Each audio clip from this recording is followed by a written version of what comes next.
दोस्तों, digital data protection जो bill है, उससे संबंधित ये हमारा तीसरा वीडियो है। पहले वीडियो में हमने ये देखा कि जो निजता है या गोपनीयता है, उसके संवैधानिक आयाम क्या हैं, और दूसरे वीडियो में मैंने देखा कि ये डिजिटल डाटा प्रोटेक्शन कानून की ज़रूरत क्यों है। और ये फाइनल जो वीडियो होगा, इसमें हम जो डाटा प्रोटेक्शन कानून है, इसका हम समग्र तरीके से मूल्यांकन करेंगे। तो देखिए, ये जो डाटा प्रोटेक्शन कानून है, इसको मनी बिल के रूप में सरकार ने पेश कर दिया। मनी बिल के रूप में पेश कर दिया मतलब कि इसमें चर्चा वर्चा दोनों सदन में नहीं होगी। इसमें जो लोकसभा स्पीकर है, उसी का फाइनल वर्डिक्ट होगा। तो जब इस विधेयक को जो पेश किया गया, इस कानून को, डाटा प्रोटेक्शन कानून को, तो उसमें क्या क्या है इसके विषय में देख लेते हैं। सरकार ने इसमें एक अच्छा काम किया है कि हमने पिछले जो वीडियो में हमने चर्चा की कि डाटा प्रोसेसिंग बिना मतलब कि कुछ बताए कि किस लिए कर रहे हैं, सरकारें डाटा प्रोसेसिंग करती हैं, जिसकी वजह से वो डाटा की निगरानी कर पाती हैं, और अगर बायोलॉजिकल डाटा है तो उससे डाटा की डीएनए की प्रोफाइलिंग कर पाती हैं। तो इस विधेयक में, इस कानून में एक अच्छा काम किया गया है कि जो डाटा प्रोसेसिंग है, इसको परिभाषित कर दिया गया है कि डाटा का प्रोसेसिंग का आधार क्या होगा, इसका मतलब क्या होगा, डाटा एकत्रण करने का, डाटा प्रोसेसिंग करने का, वो सारी चीज़ें इसमें डिफाइन कर दी गई है। सरकार ने ये कहा है कि डाटा का जो हम एकत्रण करेंगे, वो हर मामले में डाटा आपका एकत्रण नहीं करेंगे, डाटा की प्रोसेसिंग नहीं करेंगे हर मामले में। कि आपने हमको जो डाटा दिया है, तो जैसे आपने मुझे डाटा दिया, आधार कार्ड का डाटा दिया, तो हर मामले में हम आपकी डाटा की एक खाका तैयार नहीं करेंगे कि आपका सारा इन्फॉर्मेशन अपने पास सेव करते जाएं और फिर ज़रूरत पड़ने पर अपने हिसाब से यूज करते जाएं। हर मामले में हम ये नहीं करेंगे। हम केवल उन मामलों में करेंगे जहाँ पे संप्रभुता का इशू होगा, जहाँ पे सिक्योरिटी का इशू होगा, केवल उन्हीं मामलों में करेंगे। कि तो ये एक अच्छी बात सरकार ने ये कही है कि हम हर मामले में डाटा की प्रोसेसिंग नहीं करेंगे, ज़बरदस्ती बिना मतलब की जो प्रोसेसिंग होती है वो नहीं करेंगे। अब सिर्फ उन मामलों में करेंगे जो संप्रभुता और सुरक्षा से जुड़े हुए मामले होंगे। लेकिन वो अब भी जानते हैं कि संप्रभुता, सुरक्षा, ये सब इतने अमूर्त टर्म हैं कि सरकारें इसमें भी लूप होल्स निकाल लेंगी कि भाई ये भी मतलब किसी भी विषय को संप्रभुता का विषय और सुरक्षा का विषय घोषित कर देंगी, और फिर कहेंगी कि आपकी डाटा की प्रोसेसिंग की जा सकती है क्योंकि ये संप्रभुता का विषय है, जबकि वो संप्रभुता से जुड़ा हुआ विषय मोटे तौर पर देखने पर होगा ही नहीं। तो लूप होल्स तो वही हैं। दूसरा है कि इस प्रस्तावित कानून में सरकार ने ये कहा है कि किसी भी कंपनी को, जो डाटा फिड्यूसरी कंपनी है, इसको सिग्निफिकेंट डाटा फिड्यूसरी कंपनी में घोषित कर सकती है। इसका क्या मतलब है? सबसे पहले आप ये जान लीजिए कि ये डाटा फिड्यूसरी कंपनी क्या होती हैं। तो जो डाटा का कमर्शियल इस्तेमाल करती हैं जो कंपनियां, उनको हम डाटा फिड्यूसरी कंपनी कहते हैं। चाहे कोई भी कंपनी हो, चाहे फ्लिपकार्ट ले लीजिए, अमेजन ले लीजिए, कोई भी कंपनी है जो डाटा का कमर्शियल इस्तेमाल करती हैं, वो डाटा फिड्यूसरी कंपनी कहलाती हैं। तो सरकार ने ये कहा है कि हम किसी भी कंपनी को, जब हमारा मन करेगा, हमको ये लगेगा कि इस डाटा, जब कंपनी को सिग्निफिकेंट डाटा फिड्यूसरी को में कन्वर्ट कर दिया जाए, इंपॉर्टेंट डाटा फिड्यूसरी कंपनी में कन्वर्ट कर दिया जाए, तो जब सरकार अगर किसी भी कंपनी को, चाहे फ्लिपकार्ट हो, अमेजन हो, सरकार की कोई एजेंसी हो, चाहे नॉन गवर्नमेंट ऑर्गेनाइजेशन हो, चाहे गवर्नमेंट ऑर्गेनाइजेशन हो, वो आपके डाटा को एकत्रित करती है अगर, तो सरकार उसको मतलब सारी कंपनियों को नहीं, सरकार को जो मन करेगा उस कंपनी को वो सिग्निफिकेंट डाटा फिड्यूसरी कंपनी घोषित कर देगी। और जब इसको सिग्निफिकेंट डाटा फिड्यूसरी कंपनी घोषित करेगी, तो सरकार उस कंपनी के पूरे डाटा को अपने हाथ में ले सकती है, कि उसके डाटा का अपने तरीके से यूज कर सकती है। कि आप हमको, उस कंपनी को कहेगी कि आप हमको सारा ओरिजिनल डाटा अपना दो हमको, हम अपने तरीके से यूज़ करेंगे, उससे कह सकती है। उस कंपनी का पृथक ऑडिट करवा सकती है, मुख्यतः सुरक्षा और लोक व्यवस्था के विषय के नाम पर। तो ये जब कहा जाएगा, तो सरकार, ये जो कंपनियाँ होगी या जो मतलब कि हमारा कॉमर्स मतलब कि जो इंडस्ट्री है कंपनी की, वो तो उसको तो नागवार गुजरेगा, क्योंकि अगर सरकार के लिए आपको प्रोसेसिंग करनी है तो एक तो आपकी कॉस्ट बढ़ जाएगी, और दूसरा क्या होगा, सरकार का हस्तक्षेप बढ़ जाएगा। तो इस वजह से सरकार, जो कंपनियां होंगी, वो इसके खिलाफ मतलब बातें करेंगी आने वाले समय पे। इसके खिलाफ देखिए कंपनियां कुछ ना कुछ एक्शन मतलब कि सरकार को कहेंगी कि इसको बदला जाए। इस तरह का कुछ प्रोटेस्ट आपको देखने को मिलेगा। और खासकर जो विदेशी कंपनियां हैं, वो तो इसके लिए बिल्कुल तैयार नहीं होगी। एक तो डाटा लोकलाइजेशन का मतलब कि जो डाटा का जो कंपनी है, उनका जो सर्वर है वो लोकल जगहों में लगाने का, अगर भारत में कंपनी है तो भारत में लगाने के लिए कहा जाएगा। ये डाटा का लोकलाइजेशन होगा, जिसकी बात इस कानून में की ही नहीं गई है। वो इशू तो चल ही रहा। तो साथ में अगर ये सिग्निफिकेंट डाटा फिड्यूसरी की कंपनी, अगर ये बनाया जाएगा विदेशी कंपनी को, तो वो इससे थोड़ा सा नाराज़ हो रही हैं। वो इसके विषय में कह रही हैं कि सरकार को इसको बदलना चाहिए। तीसरी बात इस कानून में क्या है? तीसरी बात कानून में है कि क्वेश्चन ऑफ डीम्ड कंसेंट। इसका क्या मतलब है? इसका मतलब ये है कि आपने जो हमको डाटा दिया है, सरकार ये कहती है, जैसे आपने यूआईडी को डाटा दिया, यूआईडी को अपना आधार का डाटा दिया, तो जैसे ही आपने जो आधार कार्ड डाटा दिया, तो उसके मतलब कि उसमें ये निहित हो जाता है, ये मान ली गई सहमति हो जाती है कि आपने ये सहमति दे दी कि उसके जो डाटा आपने यूआईडी को दिया उसका वो प्रोसेसिंग कर सकती है। तो इसका मतलब है क्वेश्चन ऑफ डीम्ड कंसेंट का, कि डाटा देने का मतलब है आपने सहमति ही दे दी प्रोसेसिंग की। सरकार ने इसमें ये शामिल कर दिया है कि आपने किसी कंपनी को अपने डाटा दिया तो आपने उसको ये साथ में सहमति दे ही दी कि वो प्रोसेसिंग करेगी। जबकि ये हमारा जो कानून बना था, ये जीडीपीआर को ध्यान में रख के, जो यूरोपीय यूनियन का general data protection regulation act है, उसके तहत बना था, कि उसको देख के बना था। उन्होंने अपने यहाँ पे, यूरोपीय यूनियन ने अपने यहाँ पे डीम्ड कंसेंट जैसा शब्द नहीं डाला, उन्होंने ऐसा कुछ नहीं किया, और भारत में इसको डाल दिया। तो सरकार यहाँ की अपने हिसाब से मतलब कि जो कंपनी है उनको रेगुलेट करने के लिए, या उनको मतलब कि अब इस तरीके से सरकार कह देगी कि आपने हमारी कंपनी, एक कंपनी बनाई डाटा को स्टोर करने के लिए, और आपने उस कंपनी को अपना कुछ डाटा दिए, तो सरकार कहेगी आपने ये जो डाटा देते ही ये मान लिया गया कि आपने सहमति दे दी प्रोसेसिंग की। जबकि ऐसा होना नहीं चाहिए कि मैंने सिर्फ आपको डाटा यूज़ करने के लिए दिया, उसकी प्रोसेसिंग करने के लिए नहीं दिया। तो सरकार ये कह रही है कि नहीं, आपने जो दिया है उसका मतलब अपने प्रोसेसिंग करने के लिए दे दिया। तो ये तो प्राइवेसी का इशू, ये तो जो हम कानून की बात कर रहे थे किस तरह कानून आना चाहिए, तो उसको उल्टा कानून हो गया। प्राइवेसी को छोड़िए, इसमें तो और सर्विलांस कर रही है सरकार। तो इसका जो बुद्धिजीवी वर्ग है उसको बहुत ज़्यादा विरोध कर रहा है कि आपने ये जो, अगर दुनिया भर के कानून को देख के बना रहे हो तो कम से कम ये भी तो देखो कि यहाँ के कानून में ऐसा है नहीं, आपने ज़बरदस्ती ये चीज़ें डाल दी। तो इस तरीके से ये जो कानून है इसकी ये कमियां दिख रही हैं हमारे सामने। आने वाले समय में इस पर डिबेट तो होगा ही। तो देखिए, इसमें जो प्रस्तावित विधेयक में कुछ विषयों में नागरिकों के आंकड़े को डीम्ड रजामंदी के अंतर्गत रखा जाएगा, ताकि लोक व्यवस्था को संचालित करने हेतु सरकारी एजेंसियां डाटा की प्रोसेसिंग कर सकें। वही है कि सुरक्षा के नाम पे आपका डाटा लेंगे, प्रोसेसिंग करेंगे। जैसे हुआ क्या था कि जो आधार एक्ट हमारा जो 2016 का है, उसमें सेक्शन 7 है, उसमें डीबीटी की बात की गई है, डायरेक्ट बेनिफिट ट्रांसफ़र की। अब जब आपने डायरेक्ट बेनिफिट ट्रांसफ़र का मतलब हर महीने, मतलब साल में 3 बार 2-2 हज़ार रुपये सरकार ट्रांसफ़र करती है सभी नागरिकों को। तो सरकार ट्रांसफ़र करती है, तो क्या इसका ये मतलब है कि हमने जो डाटा दिया अब सरकार अपने हिसाब से उसकी प्रोसेसिंग कर ले? आपने मतलब कुछ दिया है, इसका क्या मतलब है कि आप हमसे, मतलब सरकार एक योजना देगी, आपके सारे डाटा लेगी और उसका अपने हिसाब से प्रोसेसिंग करेगी, उसका दुरुपयोग करेगी। तो इस पे इस तरीके की बातें की गई हैं कि क्वेश्चन ऑफ डीम्ड कंसेंट जैसी चीज़ें आपने डाल दी, ये तो प्राइवेसी, हमारी जो गोपनीयता उसके खिलाफ है, और ये तो सर्विलांस हो रहा है। अब देखिए, और इस विधेयक में की जो मोटी मोटी कुछ कमियां हैं वो भी देख लेते हैं। तो इस कानून की थोड़ी बहुत जो मतलब कि थोड़ी बहुत क्या, इसमें बहुत सारी कमियां हैं, वो भी हम देख लेते हैं। देखिए, इसकी जो सबसे बड़ी कमी है, डाटा लोकलाइजेशन की इसमें चर्चा ही नहीं की गई है। मतलब कि बड़ी बड़ी कंपनियों के आगे सरकार ने सरेंडर कर दिया है। तो जब बड़ी कंपनियां अपना यहाँ सर्वर खोलेंगे ही नहीं, मतलब कि जो सर्वर हो वो भारत में लगाने की बात करी जाती है इसमें डाटा लोकलाइजेशन में, जिससे यहाँ के जो कानून पे लागू होंगे और उनके जो डाटा है उनको सरकार यूज कर सकेगी। तो सरकार ने इसकी चर्चा ही नहीं की है।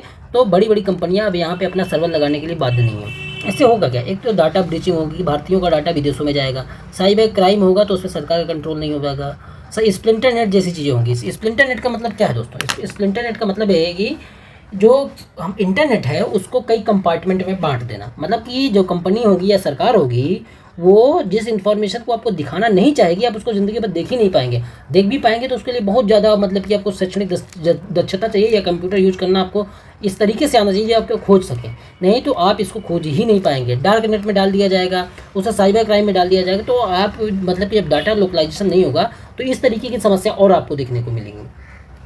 और जब स्प्लिंटर नेट जैसी चीज़ें हो जाएंगी, मतलब इंटरनेट से बहुत सारी इन्फॉर्मेशन को गायब कर देना जो किसी आदमी को दिखे ही नहीं। जैसे मान लो नेशनल फैमिली हेल्थ सर्वे हुआ, अब सरकार चाहती है कि इसके आंकड़े बाहर ना आए, तो नेट से उसको गायब कर देगी।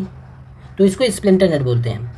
तो अब ये क्या है, ये मेरा जो आर्टिकल 19 है, 19 का 1 का जी है, ये प्रोफेशन का जो अधिकार है उससे भी हमको दूर करता है, क्योंकि मेरी जो प्रोफेशन है मेरा, वो इन्फॉर्मेशन से जुड़ा हुआ है, और अगर इन्फॉर्मेशन से ही मुझको दूर किया जाता है तो ये प्रोफेशन के अधिकार के खिलाफ हो जाएगा। दूसरी बात इसकी कमी क्या है, राइट टू बी फॉरगेटन, जो सबसे मेन बेस है इसका, क्या कहते हैं, प्राइवेसी का, उसी की चर्चा इसमें नहीं की गई है, इसका अधिकार दिया ही नहीं गया है। राइट टू बी फॉरगेटन का मतलब क्या है कि इंटरनेट पे जो सूचना या किसी कंपनी को जो सूचना मैंने अपनी दे दी है, अब अगर मेरा काम हो गया है तो वो उस इन्फॉर्मेशन को डिलीट कर दें।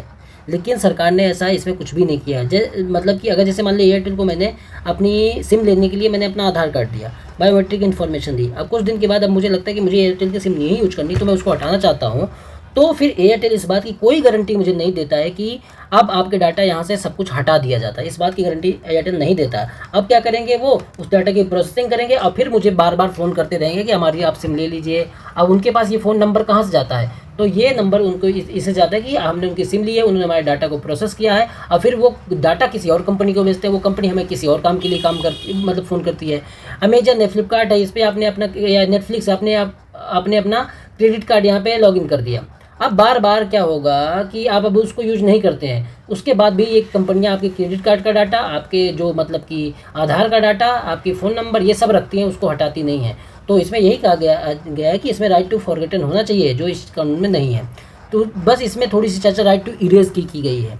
और देखिए, इसमें इस चीज़ की चर्चा की ही नहीं की कि जो सेंसिटिव पर्सनल डाटा है और क्रिटिकल सेंसिटिव पर्सनल डाटा, इनको परिभाषित ही नहीं किया गया है। सेंसिटिव डाटा का मतलब हमने जो पिछले वीडियो में चर्चा की थी कि जो हमारे मतलब कि मान लो एज हो गई, एज के इन्फॉर्मेशन, मकान नंबर, फ़ोन नंबर, ये जो इन्फॉर्मेशन होती है इसको सेंसिटिव इन्फॉर्मेशन बोलते हैं। और क्रिटिकल सेंसिटिव मतलब है कि मेरी बायोलॉजिकल जो सैंपल होते हैं, जो बॉडी से जुड़े चीज़ें होती है, वो उस चीज़ के सैंपल, तो इन दोनों चीज़ों की इस पर बात ही नहीं की गई, ये सबसे बड़ी कमी है। तो राइट टू बी फॉरगेटन से रिलेटेड एक केस है दोस्तों, ये आपने सुना होगा कि doctor Gilda versus union of India. ये डॉक्टर गिल्डा एक मतलब कि डॉक्टर थे, तो इन्होंने एड्स के जो मरीज होते हैं उनकी जो क्या कहते हैं, उनको इलाज के लिए कुछ ऐसी दवाएं दी जो लोग कहते हैं जिससे एड्स के मरीज़ की मृत्यु हो गई। बाद में ये पता चला उस एड्स की मरीज़ की मृत्यु उस दवाई की वजह से नहीं, उसकी इम्यूनिटी कम हो जाने की वजह से हुई। तो इसकी वजह से डॉक्टर गिल्डा पे लगातार आरोप लगाए, इनको कई साल तक जेल में रखा गया, दुनिया भर में इनके आर्टिकल छपे, इनके ऊपर छपे कि ये एक ऐसी दवाई इन्होंने दी है, इनको अपराधी मतलब के रूप में ट्रीट किया गया। बाद में ये बाइज्जत बरी किए गए, तो फिर इन्होंने सुप्रीम कोर्ट से रिक्वेस्ट की कि जहाँ जहाँ मेरे डाटा है गूगल पे कहीं पे भी अगर कोई सर्च करता है तो मुझे एक अपराधी के रूप में दिखाया जाता है, तो वहाँ से उस डाटा को हटाया जाए। तो सुप्रीम कोर्ट ने यही इसमें मतलब सरकार से मांगा था कि राइट टू बी फॉरगेटन दिया मतलब कि है कि नहीं इनके पास। तो फिर सरकार मतलब कि सरकार ने कहा कि नहीं, अभी भारत में राइट टू बी फॉरगेटन नहीं है।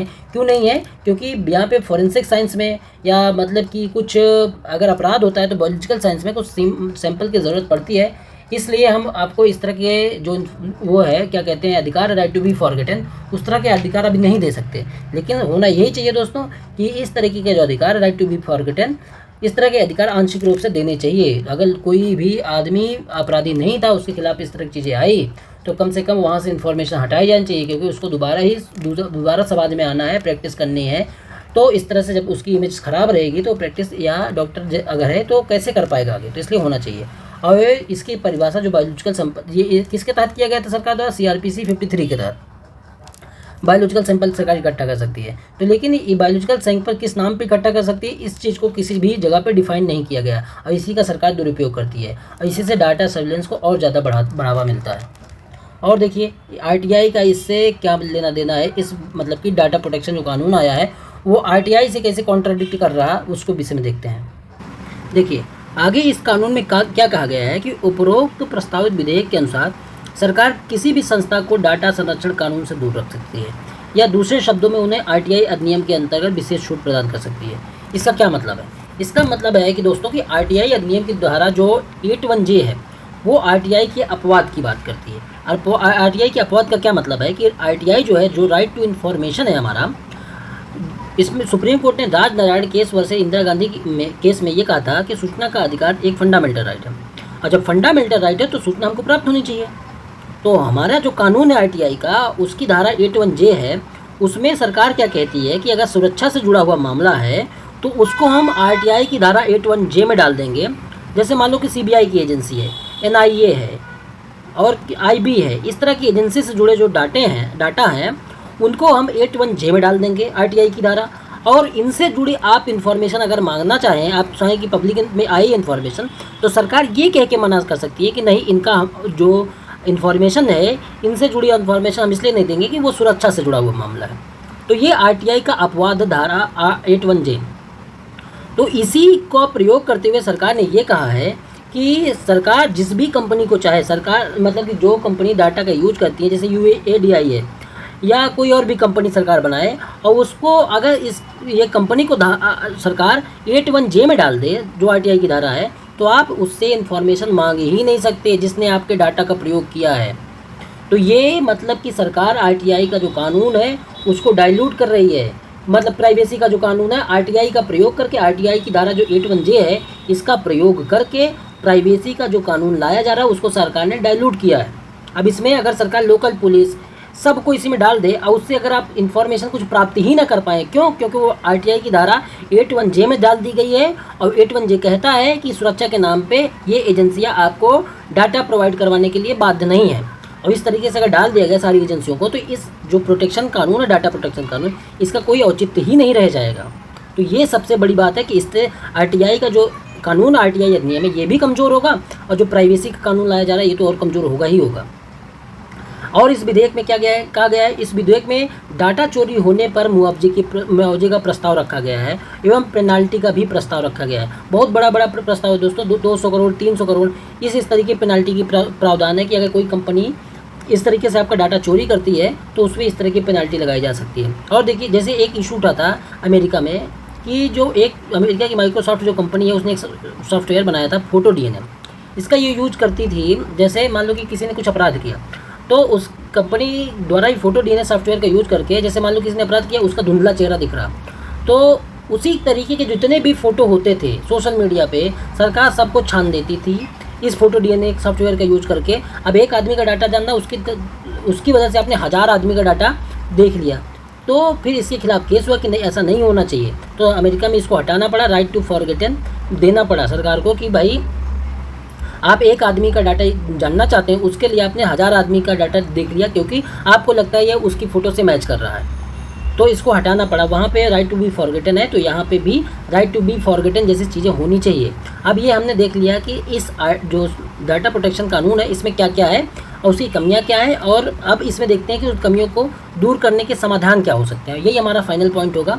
तो इस तरीके से हम पूरा का जो पूरा इशू है उसको डिस्कस कर लेंगे समाधान पूरा होते ही। देखिए, समाधान में क्या किया जा सकता है डाटा प्रोटेक्शन होते इस मतलब कि कानून में डाटा प्रोटेक्शन के लिए नेशनल डाटा प्रोटेक्शन बोर्ड बनाने की बात की गई है।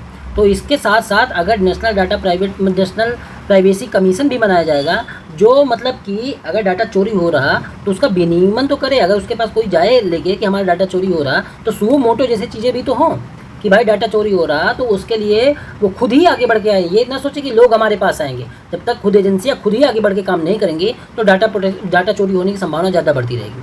तो ये क्या हम क्या करें, फॉल्स न्यूज़ को भी नियमित करें, फॉल्स न्यूज़ को संज्ञेय अपराध की श्रेणी में लाए। मतलब कि संज्ञेय अपराध का मतलब बिना वारंट की गिरफ्तारी करे अगर किसी ने फॉल्स न्यूज़ फैलाई है तो, और किसी ने दूसरे के फोटोशॉप किया है, किसी के दूसरे की इन्फॉर्मेशन कहीं और चिपकाई है, पोर्नोग्राफी में आप उसके फ़ोटो डाले हैं या उसके डाटा को चोरी किया है, तो उन सबको संज्ञेय अपराध की श्रेणी में लाया जाए। भारत को डाटा प्रभुता बनाए रखी जानी चाहिए भारत द्वारा। तो इसका मतलब है कि डाटा लोकलाइजेशन हो, भारत की कंपनियां जो बाहर अगर लेके जाएँ तो उनको भी कड़े निर्देश देना चाहिए कि आपको यहीं के कानून मानने पड़ेंगे।